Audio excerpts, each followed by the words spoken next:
pembaptisan Tuhan hari ini, kita diingatkan kembali akan pembaptisan kita yang adalah anugerah sekaligus panggilan, rahmat untuk hidup dalam berkat Allah, sekaligus amanat untuk hidup sebagai anak-anak terkasih Allah.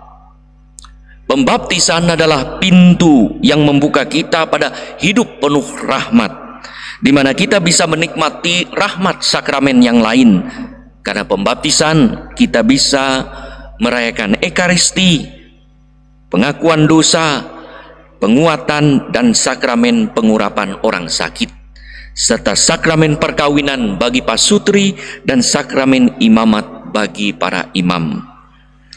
Maka hari ini kita diingatkan kembali akan identitas kita. Siapakah kita di hadapan Allah yang telah mengaruniakannya sebagai anak Allah yang harus hidup sesuai dengan teladan Sang Anak terkasih yang kepadanya Allah berkenan, yaitu Yesus.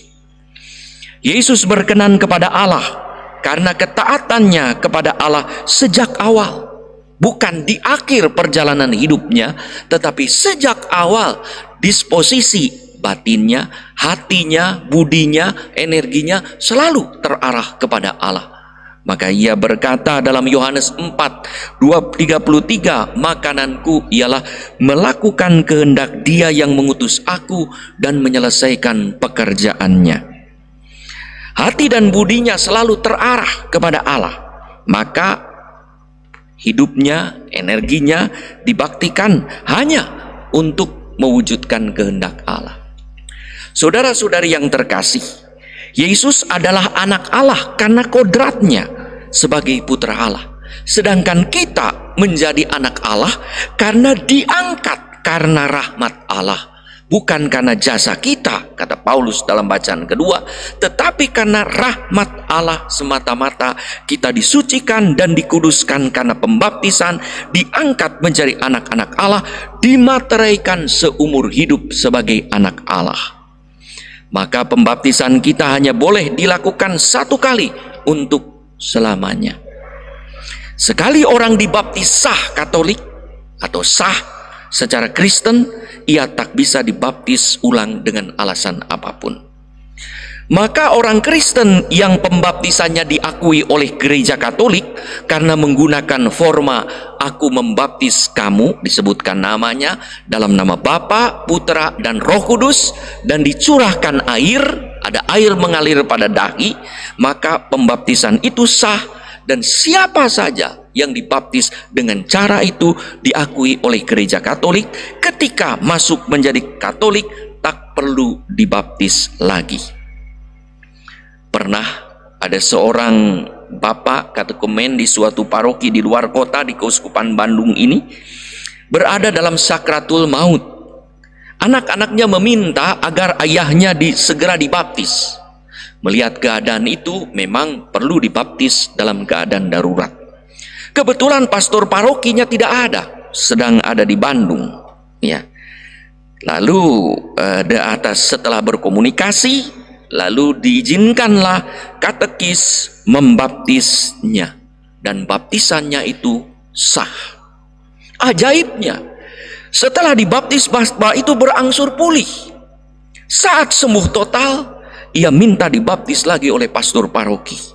Dia diberi penjelasan, tidak Pak, pembaptisan ini sah.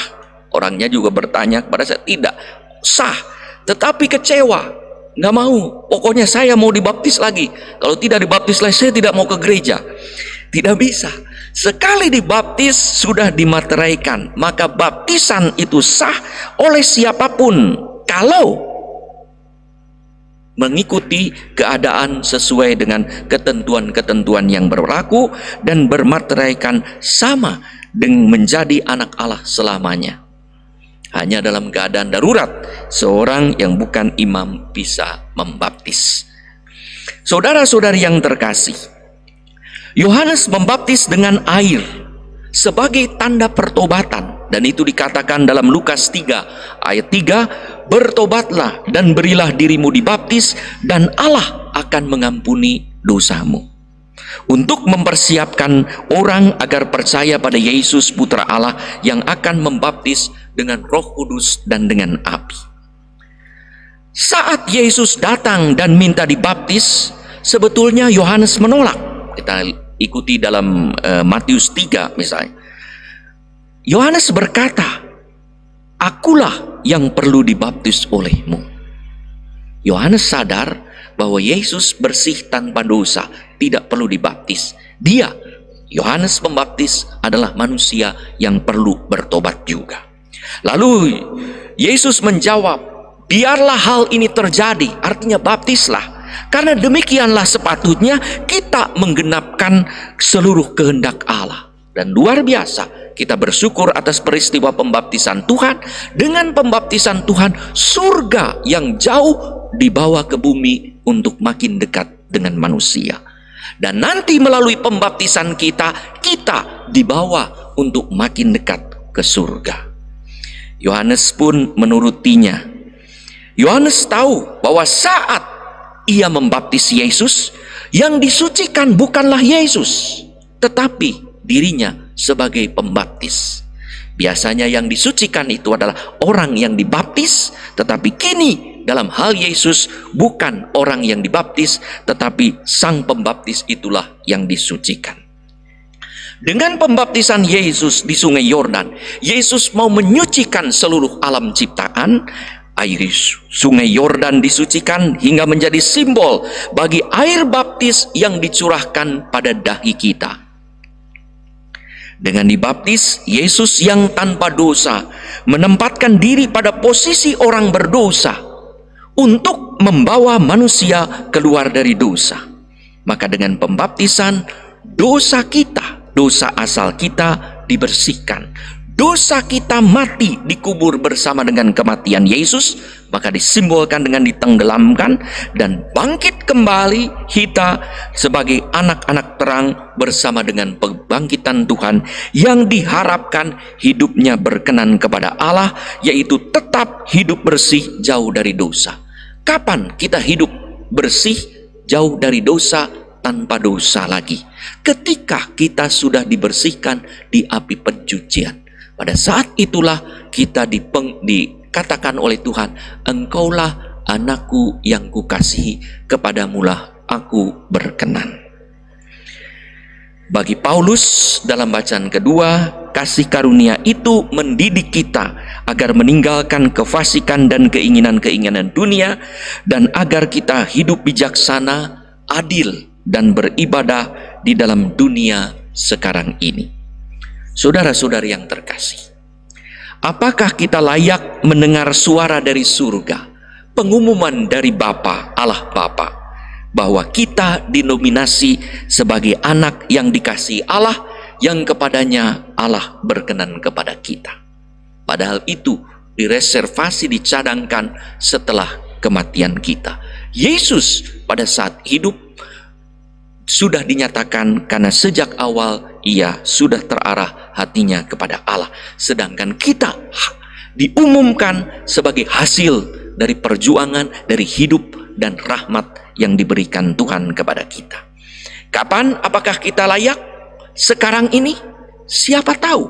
Dan ini tergantung sejauh mana kita bebas dari dosa-dosa kita. Teristimewa, bebas dari 7 dosa pokok. Dalam gereja Katolik ada 7 dosa pokok yang menjadi akar timbulnya dosa-dosa lain. Yaitu kalau dosa kesombongan kita diatasi dengan sikap rendah hati. Dosa ketamakan kita diatasi dengan sikap murah hati. Dan kedengkian serta iri hati dilawan dengan keutamaan belas kasih kepada orang lain. Serta dosa kemarahan kita kendalikan dengan kebaikan dan kesabaran. Dosa nafsu seksual kita usahakan dikekang dengan pengendalian diri. Dosa kerakusan kita hidupi dengan kesederhanaan. Serta dosa kemalasan kita atasi dengan jalan hidup rajin, tekun, dan setia. Maka dengan pembaptisan kita dianugerahi untuk hidup bersih dari 7 dosa pokok. Setelah bersih dibaptis, kita dipanggil untuk merawat kesucian itu. Untuk merawat, dipanggil untuk menjalani hidup yang tetap bersih lewat teladan dan kesaksian hidup yang tentunya rendah hati, murah hati, penuh kasih sayang, baik dan sabar, tahu diri dan tahu batas, sederhana dan bersahaja, serta rajin, tekun dan setia. Dengan begitu saudara-saudari, kita pun layak disebut sebagai anak yang terkasih. Engkau adalah anak yang terkasih, yang kata Allah, kepadamulah aku berkenan, tanpa harus menunggu di akhir hidup kita setelah api pencucian. Disitulah pembaptisan menjadi rahmat sekaligus amanat, anugerah sekaligus perutusan untuk memberi kesaksian sebagai anak-anak Allah, anak-anak terang, anak-anak kebangkitan.